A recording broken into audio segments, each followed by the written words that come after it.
نوری نەمر.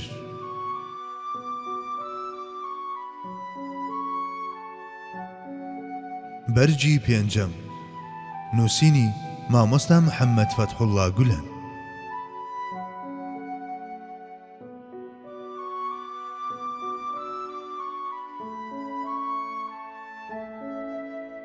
دال لە شکستەوە بۆ سەرکەوتن. ئەم تابلۆی سێمە سەرکەوتنێکی ئاشکرا بوو. سەرکەوتن بوو چونکە دوژمن تۆقی و کشایە دواوە. موسڵمانانیش کەوتنە دوایان و ڕاویاننان. ئەبوو سوفیان نیازی وا بوو هێرشێکی تڕێک بخاتەوە و ئەم جارەیان بدات بەسەر مەدینەدا. بەڵام سەفوانی کوڕی ئومەیە پێیوت: ئەی ئەبوو سوفیان، با بگەڕینەوە، چونکە مەحاڵە دەستمان بگات بە محەممەد هەتا هەموو ئەوانەی دەوری لە ناو نەبین. ئێستا سەرکەوتنێکمان بەدەستێناوە، بانەی گۆڕین بە شکست. ئەم قسانەوەی لە ئەبوو سوفیان کرد پاشگەز ببێتەوە لە هێرشێک کە ئەنجامێکی لێڵ و گوماناوی هەبوو. لە ڕاستیدا ئەوی شەمان ڕای هەبوو، بۆیە بەرەو مەککە ملی ڕێگەیان گرتەوە بەر. لە پاش نزیک بوونەوە لە چارەنووسێکی نەخوازرا و پێغەمبەری خوا صەڵی الله عەلەیه وسەلەم سەرکەوتنێکی ئاشکرای تۆمار کرد.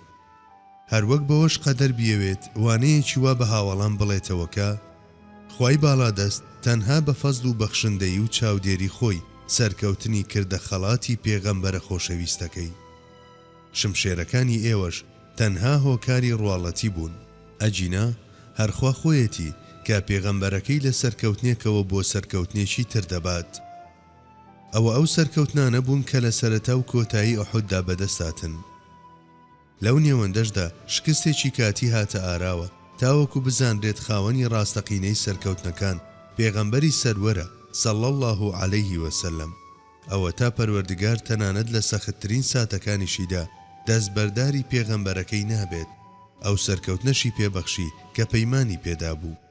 ئەم ئایەتە پیرۆزەش تیشک دەخاتە سەر ئەو تابلۆیە. ولقد صدقكم الله وعده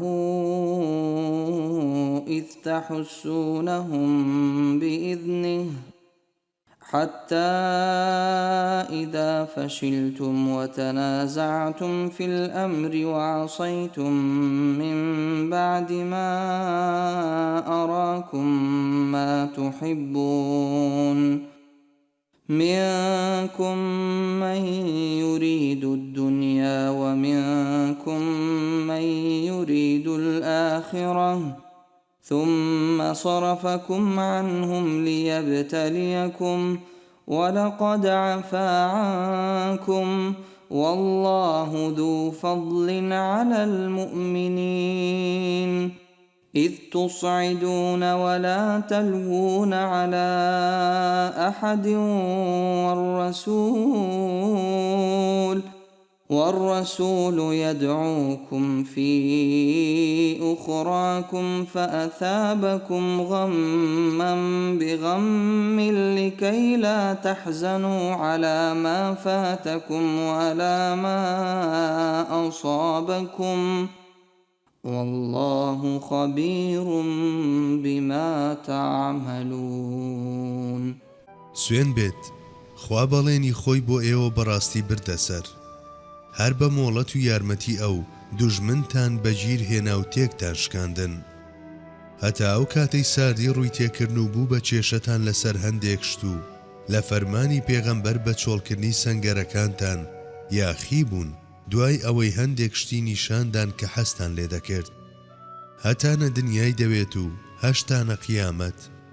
لەوە دووە دەستی ئێوەی کۆتا کرد لە دوژمنان تا تاقیتان بکاتەوە. سوێن بێت بەڕاستی خوا چاوپۆشی لێکردن و لێتان خۆش بوو. خوا فەزل و ڕێزی هەیە بۆ ئیمانداران. ئیتر ئەوە بوو کە بەگیر هاتن و کشانەوە و شپرزە و پەرت و بڵاو بوون خۆتان هەڵدەجێڕا بە چێوی ئوحود و دەوروبەریدا و ئاوڕتان لە کەس نەدەدایەوە. لە کاتێکدا لە لاکەی ترەوە پێغەمبەریش بە دواتاندا بانگی دەکردن: ئەی بەندەکانی خوا، بگەڕێنەوە و ڕامەکەن.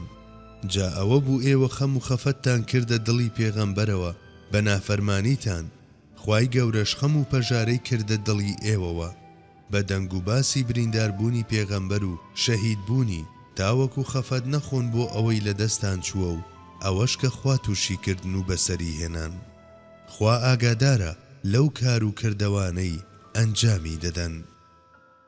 لە نێوان ئێوە و خواوەندا بەڵێن و پەیمان هەیە. خوا دەفەرموێت: يا بني إسرائيل اذكروا نعمتي التي أنعمت عليكم وأوفوا بعهدي أوف بعهدكم وإياي فارهبون. بەوەفا و بە ئەمەک بن و پەیمانەکەم جێبەجێ بکەن، ئەوسا منیش پەیمانی خۆم بەجێ دەهێنم. ئەو بەڵێنە هەرگیز لەلایەن پەروەردگارەوە هەڵناوەشێتەوە. بەڵام ئەگەر ئێوە نەیبەنە سەر، ئەوە خوش هەر بەو شێوەیە دەکات. ئەوە تا دەڵێت خوای مەزن لە ئوحوددا پەیمانی خۆی بردە سەر، چونکە ئێوە بەویست و مۆڵەتی ئەو دەجەنگان. بەڵام لەبەرەوەی سەرپێچیتان کرد و کۆدەنگ نەبوون سەبارەت بە فەرمانەکەی پێغەمبەر، بۆیە ڕووخان و شکست بەشتان بوو. لەبری ئەوەی کەمێک ئۆقرە بگرن و ئەو دەستکەوتانەی کە دەبوو دواتر بۆی بەهاتنایە 5 خولەک زووتر بۆی هاتن و چاوەڕێی فەرمانتان نەکرد. بەڵێ سەروەری پێغەمبەران صلی الله عليه وسلم لەناو خیوەتەکەیدا چاوەڕێی کاتی گونجاو بوو تاوەکو ئەو فەرمانە دەربکات. بەڵام ئێوە پەلەتان کرد و بەو هۆیەوە دووبەرەچی کەوتە نێوانتانەوە. کاتێک بەرەکان پشێویان تێدەکەوێت و سەنگەرەکان چۆڵ دەکرێن، دووبەرەچی و پشێوی سەر هەڵدەدات، چونکە هەر بڕیارێکی نوێ چەندەها بۆچوونی جیاوازی لێ دەکەوێتەوە. هەر خاوەن بۆچوونێکیش ڕێگەیەکی تایبەت بەخۆی دەگرێتە بەر. بەوەش یەکبوون و یەکڕێزی هەرەز دەهێنێت. کاتێکیش خوا ئەوەی نیشاندان کە نیشانیدان ئیتر ئەو سابێدار بوونەوە. ئەوەش شایستەی ئێوە نییە، چونکە ئێوە لە نزیکانن. لەوانەیە ئەوە بۆ خەڵکی دروست بێت، بەڵام بۆ ئێوە دروست نییە کە وەک خەرمانەی مانگ دەوری پەیامی پێغەمبەرایەتیتان داوە و ڕاستە و خۆوانەکانتان لەوەوە وەردەگرن. خۆ پێشتر ئێوە بە شێوەیەک بوون سەر تا پاڕەزامەندی پەروەردگارتان بەدەستێنا بوو، کەچی کاتێک هەندێک شتتان بینی کە حەستان لێبوو شمەکی سەر بە دنیا بوون و بایەخێکی ئەو تۆیان نەبوو، خوا لە دەستی سەنەوە و بێبەشی کردن. چونکە ئەگەر تەنها بە تەنگ ئامانجی قیامەتەوە بوونایە، ئەوە دنیایش ڕووی تێدەکردن. بەڵام بە جۆرێک لە جۆرەکان ئێوە بوونە داخوازی دنیا. ئەمە لە کاتێکدا دەبوو تەنها قیامەتتان بکردایە بە تەوەر و چەقی تێکۆشانتان. سروشتی ئەمە دنیاش بەڕاکردن دەهات بە شوێنیاندا. بەڵام لە بیرتان نەچێت سوێن بێت کە خوا ئێوەی بەخشی و لێتان خۆش بوو. کەواتە پاش ئەو هەژانە سەختە پێغەمبەری سەروەرمان صلی الله عليه وسلم توانی ئەوە بەدەست بهێنێ کە بە سەرکەوتنی بزانین.